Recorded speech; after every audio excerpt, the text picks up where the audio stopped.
So I, like most of my pre-adolescent career as a boy, growing up in the burbs of Jersey, it went pretty well. Like average, normal life. You know, I played baseball with my friends, and we played video games, and we rode our bikes. Like, it was pretty good. It was a good existence.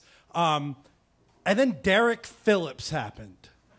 Like, from the start, he hated everything about me.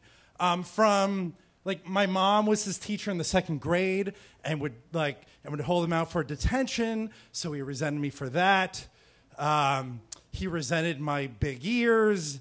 He hated my Batman shirt because it was a bootleg Batman shirt, and because my parents were teachers and they couldn't afford like official licensed merchandise. And he would always give me a hard time about it. But the thing that brought his hate over the edge was there was a mentally challenged kid in our class who happened to have the same name as one of the best soul singers in the history of soul singers. We'll call him Otis Redding. So one day in school, Derek and his clan of goons started like making like horrible fun and picking on Otis Redding. And I said, like, hey, you leave Otis Redding alone. And he said, hey man, like, meet me after school, I'm gonna kick your ass. Now, to this day, this is a problem of mine. I'm uncomfortable saying no to invitations. I didn't know I could say sorry. I didn't know I could say sorry. I'm not available to get my ass kicked. So I showed up promptly at 3 o'clock, and Derek made good on his promise and beat the living shit out of me. And not only was it Derek, but it was like a whole crowd of people, and they just were like pummeling on me. Like, I'm 11 years old, and they're like hurting me. And luckily, a neighbor stepped in and said, "Hey, get off my goddamn lawn!" And they did. And I went home, and I'm bloody and I'm hurting. And my dad said, what happened? And I said, Derek Phillips and his goons. And he said, get in the goddamn car. We're going to go find each and every one of them. So we hop in my dad's 1985 Jeep Renegade. Very fitting, but that is the vehicle. So we hop in the car. And it's my dad and I in the front seat. And my mother is crying. She's a pacifist. She's in the back seat. And she says, Vinny, no, he can use his words. And...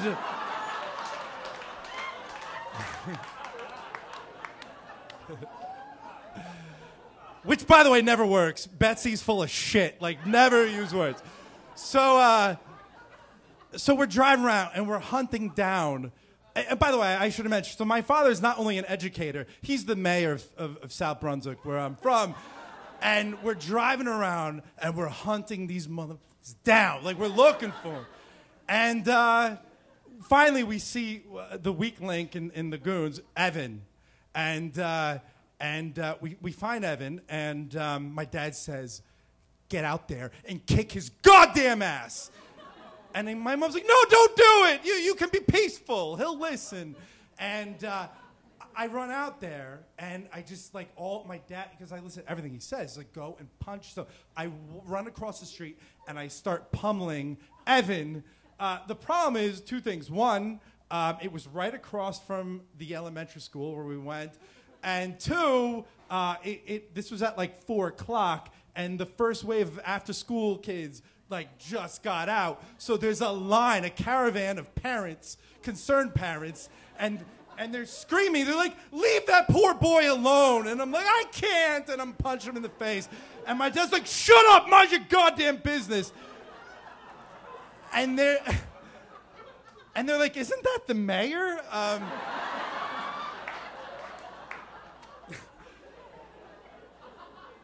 And honestly, this is the tough guy story, the only tough guy story I have in my life. But so I went back to the car, and we get back in the car, and now we're looking for the other dudes, and we're looking for Derek goddamn Phillips. And I wish I could say, yeah, and then I kicked. No, I didn't kick Derek's ass. I couldn't even find Derek. And I wish I could tell you my life got better that day. It didn't. The bullying got even worse to the point where I did the hard-ass tough guy thing to do, and I had to leave that school. Many years later, I'm a bartender at Chauncey's, which was an old man bar in Jersey where you go to kind of lose your dreams. And and who shows up? Derek goddamn Phillips. So, and he's actually nice as can be. Believe it or not, he's sweet. He forgets that he ruined my life, whatever. And so finally, maybe 2 years. It's 2 years later, and I'm about 2 weeks away from retirement, and I'm getting too old for this shit from bartending. And he's drunk, and I won't serve him. God damn it! And he said, "Hey, I'm gonna kick your ass if you don't give me a beer like I did in 1990." And I said, "It's really, really sad that your glory days are from when you were 11." And that was my payback. Thank you.